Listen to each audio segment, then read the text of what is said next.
नमस्कार दोस्तों, एक बार पुनः आप सभी के आपके अपने चैनल चंदू कोचिंग क्लासेस में स्वागत है। और आज हम बात करेंगे BSc first year in organic chemistry का unit second chemical bonding part first, जिसके अंतर्गत आज हम लोग बात करने वाले हैं ज्वालक दोष या क्रिस्टल डिफेक्ट।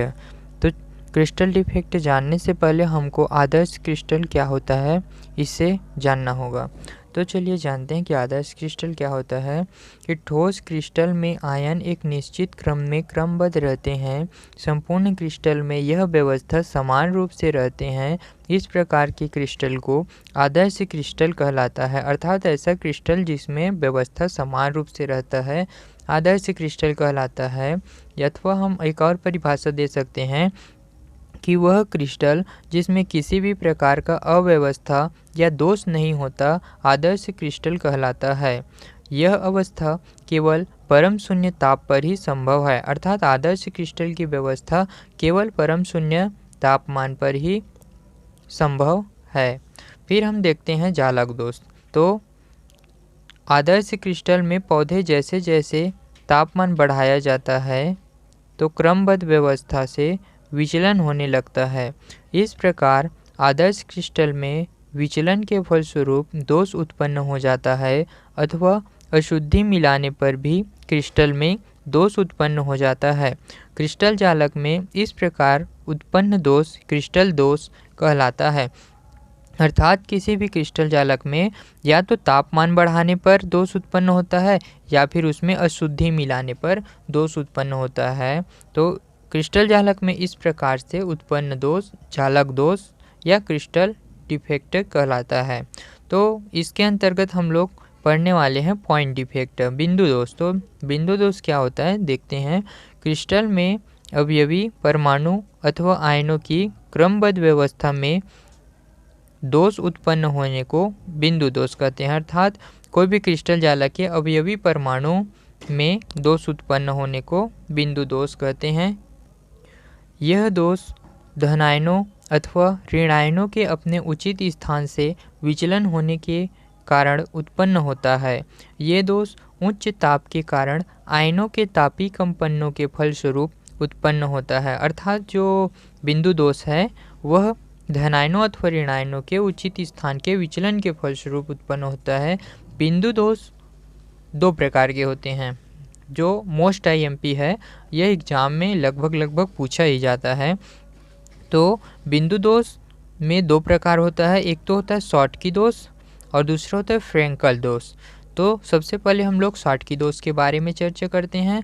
तो यह है शॉटकी दोष का डायग्राम, जिसमें हम लोग नीचे में पढ़ेंगे, फिर शॉटकी दोष के बारे में जानेंगे।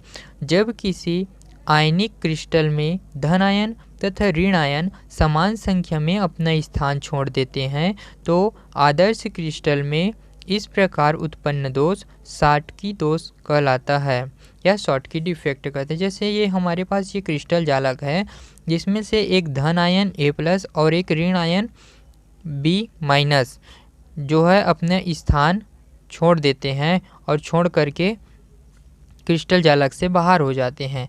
तो इस क्रिस्टल जालक में इस प्रकार से उत्पन्न दोष शॉटकी दोष कहलाता है। ठीक, अब हम देखते हैं शॉटकी दोष का प्रभाव। शॉटकी दोष का प्रभाव क्या है? तो प्रभाव में हम देखते हैं कि जो शॉटकी दोष के कारण क्रिस्टल का घनत्व कम हो जाता है। जैसे इस क्रिस्टल जालक में चूंकि एक धन आयन और एक ऋण आयन दोनों समान संख्या में क्रिस्टल जालक से निकल गया है, जिसके कारण से क्रिस्टल का घनत्व कम हो जाता है। दूसरा हम लोग देखते हैं आयनों के अनुपात में कोई परिवर्तन नहीं होता।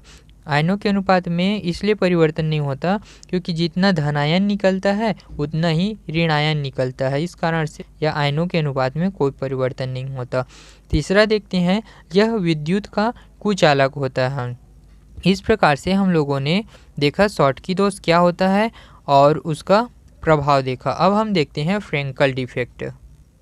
फ्रेंकल डिफेक्ट में हम लोग सबसे पहले देखते हैं इस प्रकार का दोष तब उत्पन्न होता है जब कोई धन आयन अपने नियत लैटिस बिंदु से हटकर किसी अंतराकाशीय स्थान इंटरस्टाइशियल स्पेस में चला जाता है।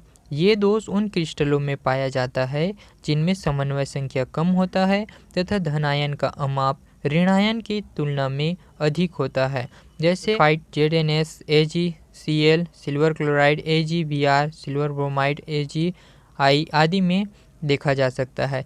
ये जो AgBr है अर्थात जो सिल्वर ब्रोमाइड है, ये शॉटकी दोष भी दर्शाता है, अर्थात ये जो फ्रेंकल के साथ साथ शॉटकी दोष दर्शाता है। कौन? Silver bromide. तो सबसे पहले हम लोग चित्र में समझते हैं कि कहा क्या है इसमें।